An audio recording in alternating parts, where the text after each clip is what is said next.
3 ingin memaparkan video simulasi komunikasi krisis dan konflik dengan judul Kesalahan Terapi Akibat Ketidakterbaruan Data Pasien di Sistem Elektronik. Perkenalkan, nama saya Syifa Tuzahra dengan NIM 2403220 sebagai Dr. Andi. Perkenalkan, nama saya Anna dengan NIM 2403162 sebagai mediator. Perkenalkan, nama saya Fitrufamida Cahyani 2403175 sebagai Raffi, petugas rekam medis. Perkenalkan, nama saya Aning Slavina dengan NIM 2403160 sebagai perawat.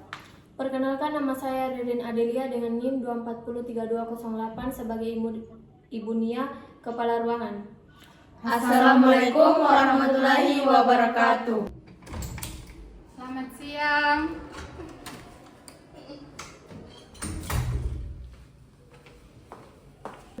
Terima kasih semua sudah hadir. Kita akan membahas insiden yang terjadi kemarin mengenai pemberian terapi yang tidak sesuai. Saya mohon diskusi terbuka, saling mendengarkan tanpa menyalahkan. Silakan Dr. Syifa. Terima kasih Bu Murni. Saya ingin menyampaikan bahwa insiden ini sangat mengganggu. Saya melanjutkan antibiotik ceftriaxone berdasarkan data sistem yang menunjukkan masih aktif. Tapi ternyata pasien seharusnya sudah dihentikan terapinya 2 hari sebelumnya. Menjawab, Dok. Betul, 2 hari lalu Dr. Anita memutuskan untuk menghentikan antibiotik karena pasien sudah menunjukkan perbaikan. Kami sudah catat di lembar keperawatan dan juga disampaikan saat serah terima shift. Tapi karena tidak ada order baru di sistem, terapinya tetap muncul aktif di elektronik rekam medis. Ini bukan kali pertama saya temui data yang tidak sinkron antara laporan perawat dan sistem. Saya bekerja berdasarkan sistem. Kalau saya tahu datanya tidak valid, saya bisa ambil keputusan yang salah dan itu membahayakan pasien. Saya paham pegawai terawan dokter, tapi kami dari bagian rekam medis hanya mengelola data dan menyimpan dokumen untuk input atau perubahan terapi di elektronik rekam medis. Hanya dokter yang punya otoritas, kami tidak bisa mengubah data klinis. Ibu Raffi, saya setuju. Tapi kenyataannya banyak dokter yang tidak langsung mengupdate di sistem. Kadang karena shiftnya padat atau lupa. Perawat sudah mencatat manual, tapi sistem tetap kosong. Perawat juga tidak punya akses untuk input data di terapi di elektronik rekam medis. Jadi siapa yang bertanggung jawab memastikan bahwa terapi yang saya lihat itu benar? Saya bisa saja dianggap lalai padahal saya hanya mengikuti Anda. Saya lihat ini ada persoalan sistem, bukan hanya individu. Kita semua bertanggung jawab dalam rantai komunikasi terapi pasien. Tetapi memang perlu kejelasan siapa input, siapa verifikasi, dan bagaimana kita deteksi ketidaksesuaian. Bu, kami di perawat terbiasa pegang 2 jalur pencatatan manual dan sistem.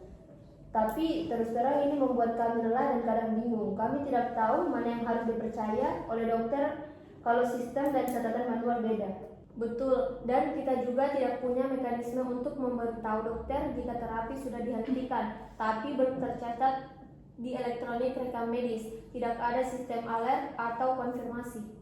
Mungkin bisa kita usulkan ke IT agar ada fitur notifikasi otomatis bila ada terapi aktif lebih dari durasi standar tanpa pembaruan. Tapi SOP internal tetap harus ditegakkan. Oke, saya setuju. Setiap perubahan terapi harus ada perintah tertulis di sistem. Kalau dokter tidak sempat input, ya harus ada tim yang membantu mengingatkan atau mekanisme backup. Baik, jadi kita simpulkan, perubahan ke terapi hanya sah bila tertulis di sistem elektronik rekam medis. Dokter penanggung jawab wajib mengupdate terapi segera setelah keputusan klinis dibuat. Perawat wajib menyampaikan jika ada ketidaksesuaian data sistem dan catatan manual.